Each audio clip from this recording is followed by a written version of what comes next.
오늘 여러분과 함께 말씀이 선명한 기준이 되는 사람, 우리 예수님의 사람 네 번째 시간을 함께 갖고자 합니다.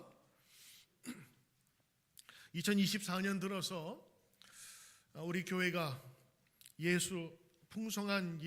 풍성케 하시는 예수 전하는 교회, 전하는 성도라는 제목으로 말씀을 같이 준비하면서 우리 교회가 그런 교회가 되었으면 좋겠다 하는 중에 하나님께서 이런 마음을 주셨어요.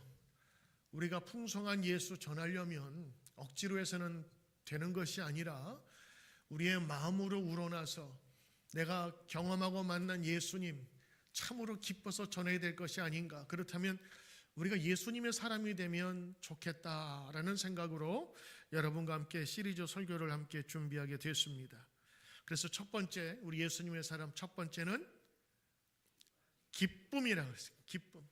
예수 만난 기쁨, 구원의 기쁨과 감격, 진리를 알게 된 기쁨, 성령의 충만함으로 인한 기쁨이 우리 성도 가운데 나타나야 되겠다라는 것. 두 번째는 예수님을 만난 그 체험과 간증들을 함께 나누고 간증하는 그런 성도가 되어야 되겠다라고. 세 번째는 감사입니다. 감사하는 성도야말로 성령 충만한 사람이요 은혜가 그 가운데 넘치게 된다라고 말씀을 함께 나누었습니다. 오늘 여러분 네 번째, 예수님의 사람은 어떤 사람이었으면 좋을까? 어떤 사람이 되어야 될까? 저는 여러분에게 오늘 이렇게 말씀드립니다. 하나님의 말씀이 선명한 인생의 기준이 되는 사람이다. 아멘. 말씀 중심의 사람이다. 말씀이 그를 이끄는 사람이 바로 예수님 사람이다라는 이야기를 전합니다. 우리가 예수님의 사람이다라고 할 때 그 근거는요, 첫 번째는 우리가 다 예수님 믿기 때문에 그런 거예요. 예수님 믿기에 우리가 성도가 되고 믿는 자, 성도가 된 거예요. 우리 죄를 사하여 주시고자 십자가에 달리셨고 부활하신 그 하나님의 아들 예수 그리스도를 믿습니다 하는 믿음의 고백으로 우리는 신자가 된 겁니다. 신자, 믿는 자예요. 근데 성경 한번 봅시다. 오늘 성경 보니까 로마서 10장 17절에 그러므로 믿음은 들음에서 나고 들음은 그리스도의 말씀으로 말미암았느니라. 오늘 이 10장 17절은 예수님의 말씀을 전하자. 그래서 듣는 자가 있어, 말하는 자가 있어야 듣는 사람이 있다. 그런 얘기인데 그 모든 들음은 예수 그리스도에 대한 말씀이에요. 예수님이 이 땅에 오실 것이라고 하는 구약과 오셨다고 하는 신약의 말씀의 중심이 바로 우리의 믿음의 근거가 된다고 하는 것입니다. 이 믿음은 바로 성경 그리스도의 말씀, 바로 성경 말씀을 들을 때에 온다고 하는 것이지요. 성경은 하나님의 말씀이고 이 땅에 오신 예수 그리스도를 전하고 계십니다. 성경이 없다면 우리는 이 하나님의 뜻을 분명히 알지 못할 것이고 복음서에 기록된 예수님의 행적과 말씀과 진리로 오신 예수님을 절대 알 수 없을 것입니다. 이처럼 성경은 하나님의 뜻을 밝히 보여주고 듣게 하고 깨닫게 하고 그리고 말씀으로 살도록 우리를 도우시는 것입니다. 예수 믿는 사람, 그 사람을 우리는 예수님의 사람이라고 부르는데 예수님이 전하여 주신 말씀을 기억하고 말씀이 이끄는 대로 사는 삶이 아닐까요? 동의되십니까? 예수님의 제자는 그런 사람들이었습니다. 세상에 많은 소식과 소리가 있었지만 예수님이 전해주시는 그 소리를 듣고 따라갔던 사람들입니다. 분명한 것은 예수님의 말씀을 마음에 담아 그때는 믿기지 않았어도 후에 생각해 보니까 예수님이 참 진리였고 참 생명이셨다는 사실을 믿게 된 사람들, 바로 그 사람들이 예수님의 제자요 또 예수님의 사람들의 모습인 것입니다. 성경은 전능하신 하나님의 역사와 구원자로 오신 예수 그리스도를 우리에게 보여주고 있습니다. 그래서 성경은 그 말씀을 따라 사는 사람들에게 새로운 삶의 변화와 진리를 알려주고 있어요. 성경은 죄로 말미암아 범죄하고 악을 행한 모든 이들에게 새로운 삶의 출발을 알려주며 사람을 변화시키는 살아계신 하나님의 말씀입니다. 예로부터 성경에 위대하고 훌륭한 점이 있지만 성경의 말씀을 부정하려 했던 사람들도 있었습니다. 그러나 때로는 그들도 성경 말씀에 변화되어 하나님의 사람이 된 것을 봅니다. 여러분, 벤허라는 영화 혹시 기억하십니까? 이 벤허라는 영화를 만들기 전에 그 소설을 쓴 사람이 바로 웰리스라는 사람인데, 이 사람은 원래 기독교를 굉장히 박해했던 사람이고 싫어했던 사람입니다. 그래서 이 기독교의 신화를 내가 완전히 없애버리겠다라는 목적으로 도서관에서 2년 동안 갖가지 자료를 준비하고 수집하고 깊이 연구하기 시작합니다.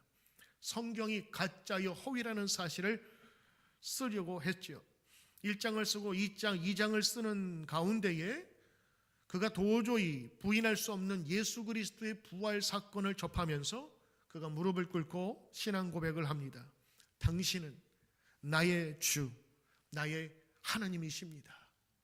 마치 도마가 고백하듯 그는 이렇게 부르짖으며 벤허라는 유명한 책을 쓰게 됩니다.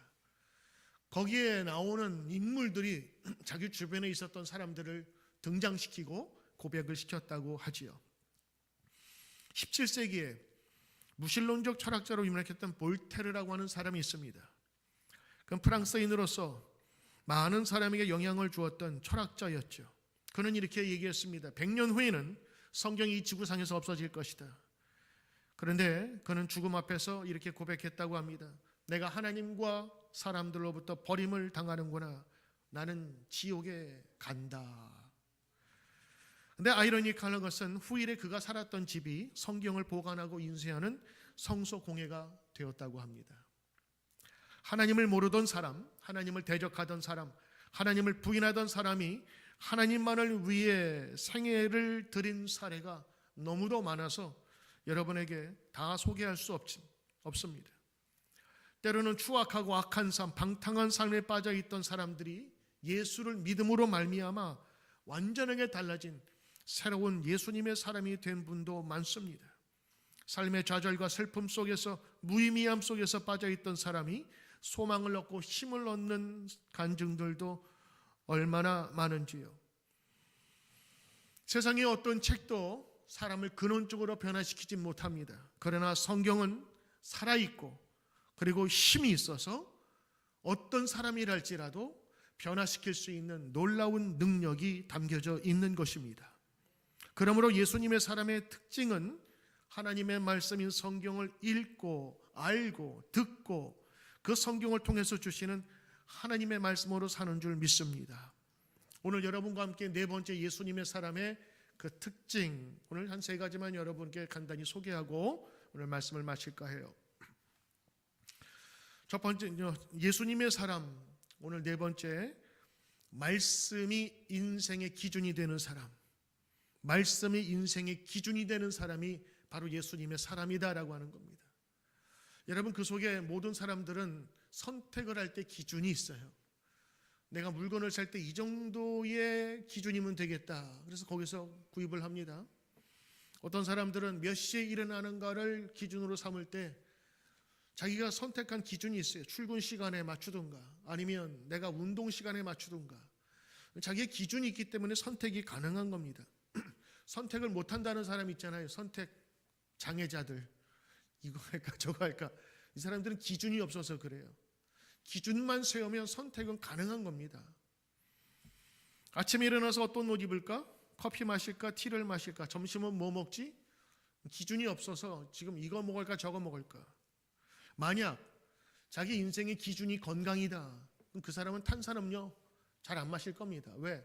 탄산음료 여러분 아시는 대로 캔 하나에 각설탕 12개가 들어있다 그러죠? 그거 보면 못 먹어요. 이 건강의 기준인 사람은 모든 것들을 다 건강의 기준으로 바라보는 거예요. 쓴 음식 같은 거 막 먹는 분 있죠. 어떻게 쓴데 저런 걸 먹어? 건강하니까. 쓴 약 먹는 사람 있죠. 건강하니까. 아침에 이만큼 그 비타민 같은 거 챙겨 드시는 분 있잖아요. 야, 저거만 먹어도 배부르겠다. 그분들은 드시는 거예요. 왜? 건강해야 하니까. 건강의 기준이 되면요, 모든 자기의 패턴이나 이런 것들이 달라지는 거예요. 여러분, 다이어트가 기준인 분이 계시지요. 그분들은 음식을 볼 때 칼로리로 다 계산합니다. 아침 밥 한 공기 150칼로리에 반찬 얼마, 샐러드 200칼로리, 그러면서 칼로리도 먹고 어떤 때는 조금 초과했으면 항상 다이어트 콜라를 드시죠. 차라리 안 먹었으면 될 텐데 그거는 먹어야 되니까 다이어트 콜라로 마지막 입을 캐시는 거예요. 여러분, 이 기준이라고 하는 것은 모든 선택을 이끌어 가게 되는 것이죠. 판사는 판례로 기준을 삼아요. 회계사는 숫자로 모든 판단의 기준을 봅니다. 그래서 회계사들을 전공하신 분들은 회사를 다 숫자로 판단해요. 숫자로 그 건전성을 판단하는 거예요. 입학사정관은요, 학생들의 그 경험과 그 점수로 커트라인의 기준을 정하는 거죠. 그래야만 학생들을 뽑을 수가 있기 때문에 그렇습니다. 예수님의 사람의 특징이 뭐냐? 그 사람은 그 기준이 하나님의 말씀이라고 하는 거예요.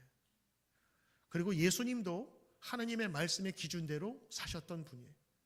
우리가 하나님 말씀 그러면 성경만을 얘기하는데 사실은 이 성경 안에는 하나님 말씀뿐만 아니라 하나님이 이 땅에 보내신 예수님의 말씀이 이곳에 들어있거든요.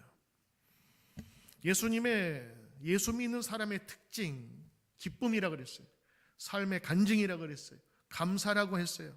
그런데 이 모든 것도 하나님의 말씀 안에서 증명되고 확신되는 것입니다. 어떻게 이런 상황 속에서 감사할 수 있을까?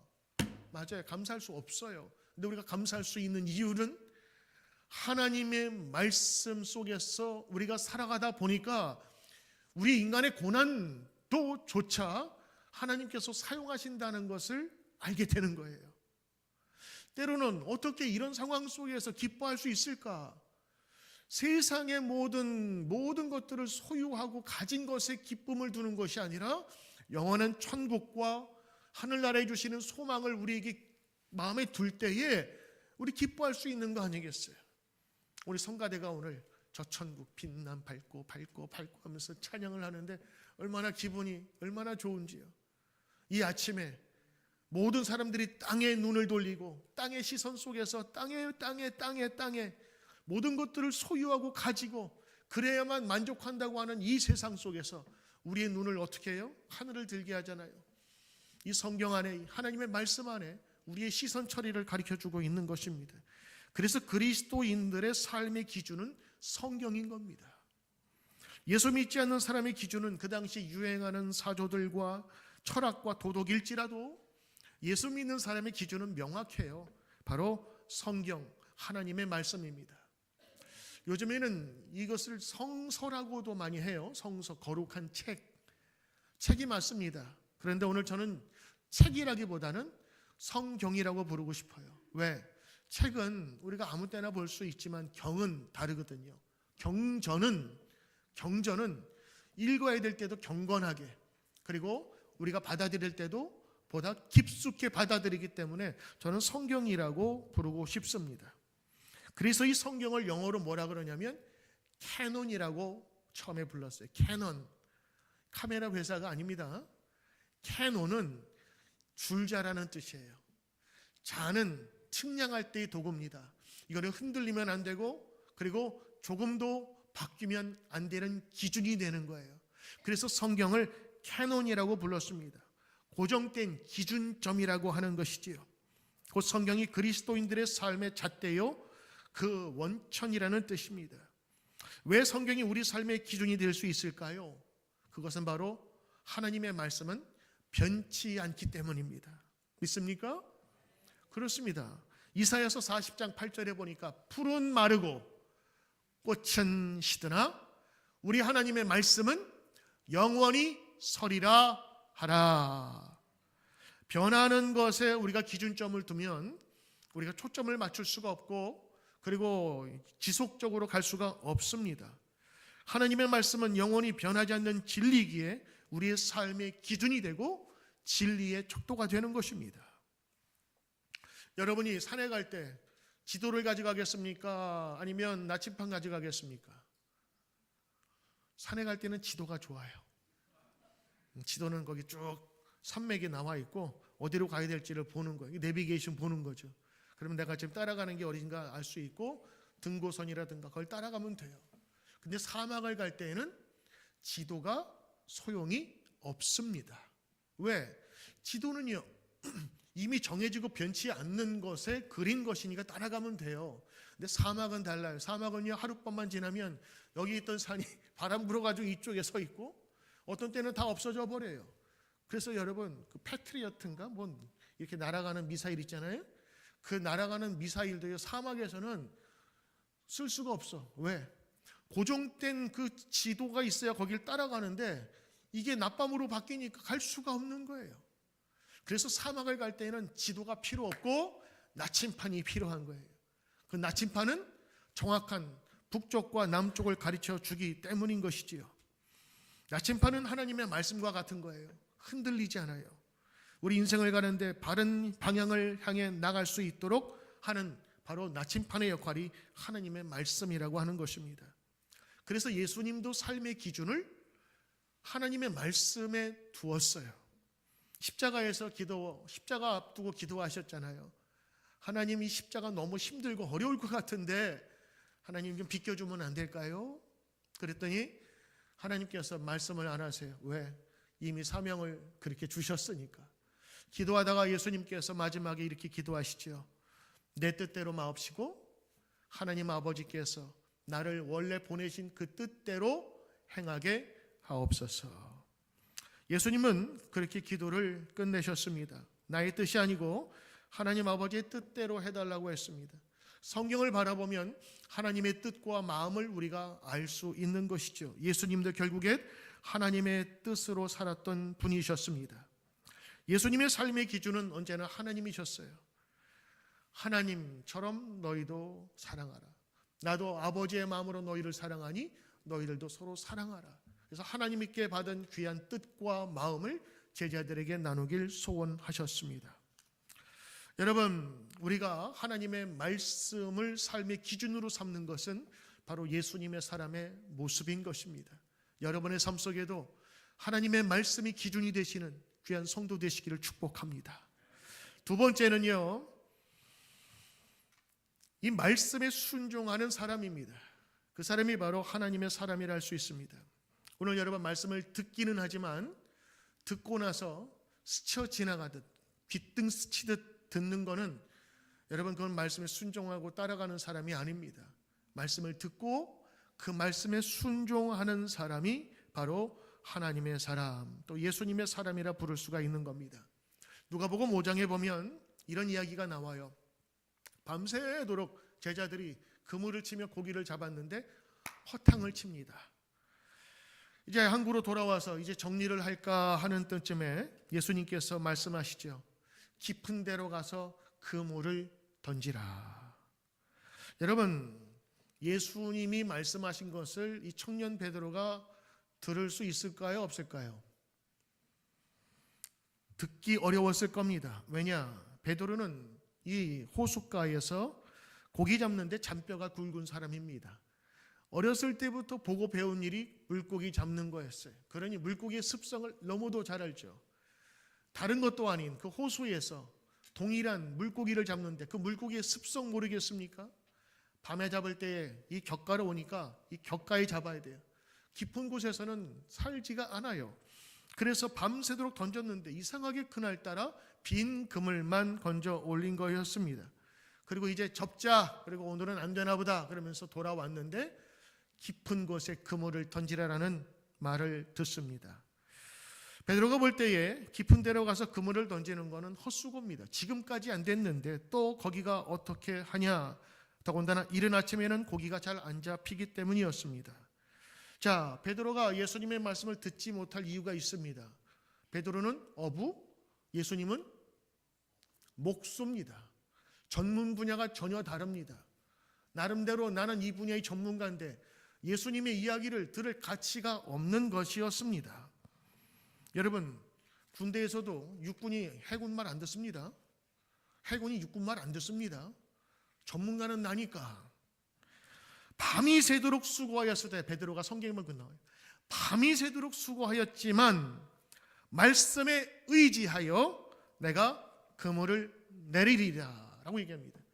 왜냐하면 그 당시 예수님은 좀 뜨는 사람이었고 신통한 능력을 행한다고 소문이 났기 때문에 그래 자포자기 형식으로 아마 했을 겁니다. 그리고 성경에 나오지 않지만 분명히 거기에 가로치고 이런 게 있을 거예요. 안 나오기만 해봐라.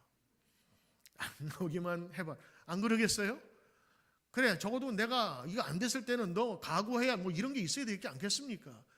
너네 베드로의 성격상 보면 분명히 뒷소리 했을 것 같아. 근데 성경 보니까 말씀에 의지하여 내가 그물을 내리리이다. 그러면서 그물을 깊은 곳에 던졌습니다. 여러분 그냥 옆에 있는 거 잡아 던진 게 아니에요. 깊은 곳에 가야 되는 겁니다. 저 갈릴리 바다 갔는데 깊은 곳에 가려면 꽤나 가야 돼요. 모터가 없었으니 노 지어서 가야 되겠죠. 그리고 그물 내리는데 쉬운 게 아닙니다. 무거워요. 같이 내려야 되는 거예요. 사람들 설득해서 내렸어요. 그런데 잡고 보니 그물이 찢어질 정도로 잡히게 되었다. 그래서 오늘 이 말씀을 보면서 깊은 곳에 던지면 그물이 찢어진다. 이 결론을 이렇게 내리면 안 됩니다. 오늘 이 말씀은 깊은 곳이냐 얕은 곳이냐 문제가 안 돼요. 예수님의 말씀에 순종했느냐 안 했느냐가 오늘 이 말씀의 키포인트입니다. 깊은 곳이면 어떻고 낮은 곳이면 어때요? 많이 잡히는. 그런데 예수님의 말씀을 듣고 행했던 것입니다. 분명히 자기의 생각과 경험으로는 아니죠. 그런데 주님의 말씀에 의지하여 이 그물을 내렸다고 하는 것은 굉장히 중요한 교훈입니다. 그리고 예수님께서 뭐라고 말씀하시냐면 베드로야 이제 내가 사람을 낚는 어부가 되라. 그러면서 제자로 권유하시고 선택하십니다. 제자 선택의 가장 중요한 거는 그의 스킬이 아니었어요. 그의 지혜가 아니었어요. 그의 순종하는 모습이었어요. 여러분 우리가 좋은 신앙인이 된다 할 때는요. 좋은 스킬과 또 예배의 경력과 또 신학을 공부하거나 아니면 내가 몇 년 동안 예배 다니고 내가 목사, 신학교 다녔다는 그런 증명서가 아닙니다. 언제든지 어디서든지 하나님의 말씀이라면 내가 순종하겠습니다라고 하는 순종의 모습이 있어야 되는 것입니다. 하나님을 믿는다는 것과 그분의 인격과 말씀을 지적으로 인식하는 것과 내가 그것을 들어서 순종하겠다는 것은 전혀 다른 문제입니다. 나 알아 정도가 믿음이 아닙니다. 나 알아가 아니라 주님이 말씀이라면 하나님의 뜻이라면 항상 거기에 우리의 초점을 두어야 되는 것이지요. 예수님을 아는 것은 우리만이 아니라 귀신도 합니다. 귀신도 앱니다. 귀신도 예수님 나타났을 때 뭐라냐면 두려워 떨며 어떻게 당신의 하나님의 아들이 여기 계십니까? 나를 떠나소서 하면서 예수님을 알아봤어요.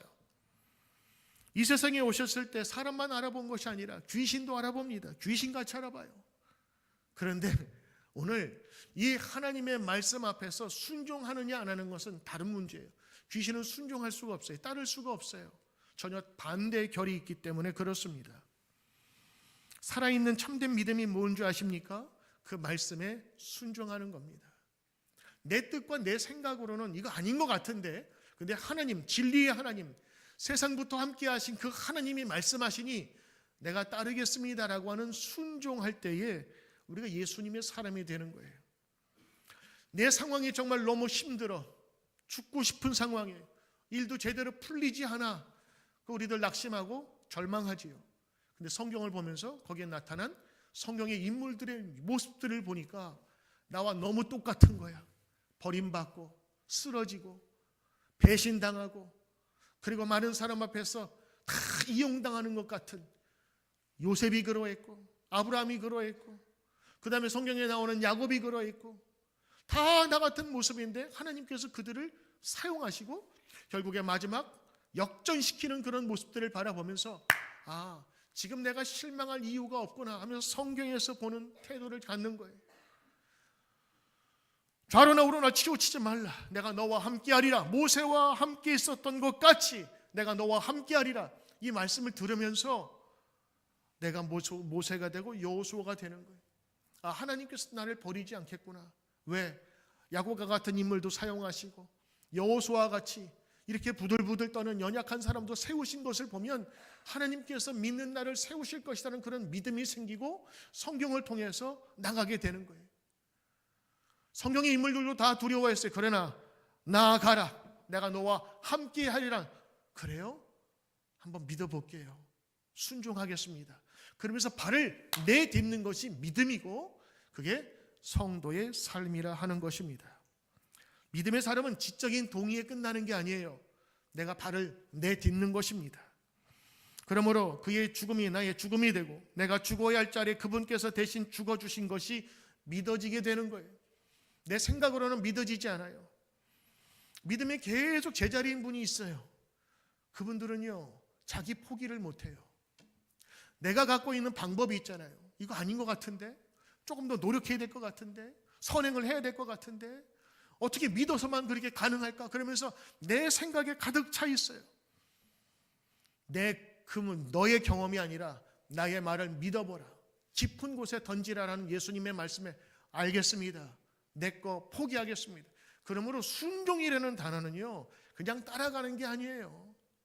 순종을 하려면요, 내 거 포기를 해야 가능한 겁니다. 우리 예전에 다니는 교회 권사님 이름이 김순종인데 이름이 순종이야. 근데 왜 이렇게 순종이라는 이름을 지었을까? 잘 따르라고, 착하게 살으라고 지었겠지. 근데 순종하려면요, 내 것 포기가 돼야 되는 거예요. 내 것 포기가 없을 때에 순종이라는 단어를 쓸 수가 없는 거예요. 성경의 말씀을 정말 순종하면서 살았던 한 분이 있어요. 정말로 수도 많은 사람이 있겠지만 여러분에게 유명한 사람을 한번 소개합니다. 미국 사람이 가장 사랑하는 대통령, 바로 아브라함 링컨입니다. 링컨은 성경을 사랑한 사람이었습니다. 그는 늘 성경을 가까이 했어요.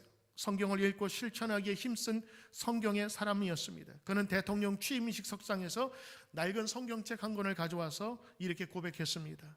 이 낡은 성경책은 어머니께서 저에게 물려주신 성경입니다. 저는 이 성경책으로 말미암아 대통령이 되어 이 자리에 서게 되었습니다. 저는 성경의 말씀대로 이 나라를 통치할 것을 약속드립니다. 사실 그는 인생이 그렇게 보기 좋게 출발한 인생은 아니었습니다. 정규 학교도 못 다녔어요. 가난해서. 그리고 독학으로 변호사가 되었죠. 그리고 대통령 자리에 오르기까지 9번이나 중요한 선거에서 떨어졌어요. 그리고 그의 어머니, 누이, 애인, 그리고 자녀 셋이 먼저 세상을 떠나는 지독한 비극을 맛봐야 됐습니다. 링컨은 수많은 어려움 속에서 말씀으로 영혼을 지키며 하나님의 말씀을 인생의 중심에 모셨습니다. 링컨에 관한 대부분의 이야기들은 자유와 민주주의를 정신에 수호한 대통령의 영웅적인 모습을 보여주지만 사실 그가 정치인이 되기 전 어려서부터 성경을 사랑하고 평생에 걸쳐 말씀을 나눈, 그리고 그 말씀을 묵상한 믿음의 사람이었습니다. 제가 이 링컨의 이야기를 쭉 조사하면서 2012년에 나왔던 링컨이라는 영화가 있어요. 제가 그것을 이제 스킵하듯이 쭉 봤어요. 근데 거기 보니까 정치적인 그 혼란기 가운데서 그 미국을 통합하고 그리고 흑인 노예들을 해방하는 그 해방 전쟁을 임한 거기에 포커스를 많이 맞추더라고요. 모든 책과 전기가 그렇습니다. 그러나 저는 목사잖아요. 어떻게 그렇게 되었는지 그 근원을 파다 보니까 어렸을 때 받은 신앙 훈련이 있었고 말씀이 있었더라고요. 세상을 깜짝 놀라게 했던 게티스버그 연설, 유명한 연설 속에 보면 성경 말씀이 빈번히 인용될 정도로 그의 사상과 중심에는 언제나 성경 말씀이 있었어요. 제가 오늘 말씀을 준비하면서 책을 하나 알게 되었는데 링컨이 쓴 365일 말씀 묵상이라는 책이에요. 그 책에 보면 이제 그런 소개가 되어 있어요. 짧은 한 페이지씩 되는 건데 365페이지, 거기에 하루씩 묵상을 짧게 해놓은 거예요. 이 책은 어린이와 보는 것이 좋습니다. 그러면서 소개를 했는데 정말 짧아요. 거긴 뭐냐면 성경 구절 하나가 있고 링컨 대통령이 어렸을 때 혹은 그가 사역을 할 때 간단하게 묵상한 구절들이 있는 거예요. 뭐 이런 겁니다. 디도서 3장 5절 말씀, 우리를 구원하시되 우리가 행한 바 의로운 행위로 말미암지 않고 오직 그의 긍휼하심을 따라 중생의 씻음과 성령의 새롭게 하심으로 하셨나니. 오늘 이 말씀을 링컨이 읽고 거기에 자기의 묵상을 적어놨어요. 주님의 은혜가 아니면 보이는 종교의식은 다 헛된 것이니 주님의 생명과 빛만이 천국 영혼을 지어갑니다. 그 깊이가 굉장히 깊어요. 베드로후서 1장 4절을 읽고 이렇게 묵상했습니다. 이로써 그 보배롭고 지극히 큰 약속을 우리에게 주사 이 약속으로 말미암아 너희가 정욕 때문에 세상에서 썩어질 것을 피하여 신성한 성품에 참여하는 자가 되게 하셨느니라. 이걸 가지고 링컨이 이렇게 묵상을 했어요. 하나님의 아들은 복이 있으니 저들은 그리스도의 피로써 사신 바라. 저들이 하나님의 의로운 역사 안에서 은혜의 열매를 반드시 맺는다. 그들은 하나님께 낯서니 죄를 미워하고 주의 순결한 말씀이 그 안에 살아있다. 나도 그와 되길 원한다. 말씀을 보면서 그냥 스쳐 지나가는 것이 아니라 그 말씀이 믿어졌고 그 말씀대로 살기를 제가 그렇게 묵상한 것을 모아놓은 책이더라고요. 참 볼만한 책인 것 같아요. 오늘 아브라함 링컨처럼 하나님의 말씀을 그냥 아는 정도가 아니라 그 말씀이 믿어지고 그 말씀대로 살아가기를 여러분 순종하시는 여러분 되시기를 주의 이름으로 축복합니다.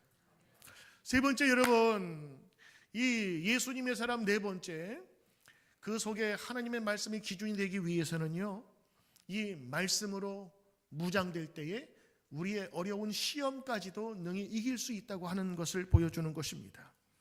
말씀으로 시험을 이긴 사람, 그 예수님의 사람입니다. 예수님의 사람 가운데는 하나님의 말씀이 들어있어요. 그래서 그 말씀이 어려운 유혹과 시험도 이길 수 있다고 하는 겁니다.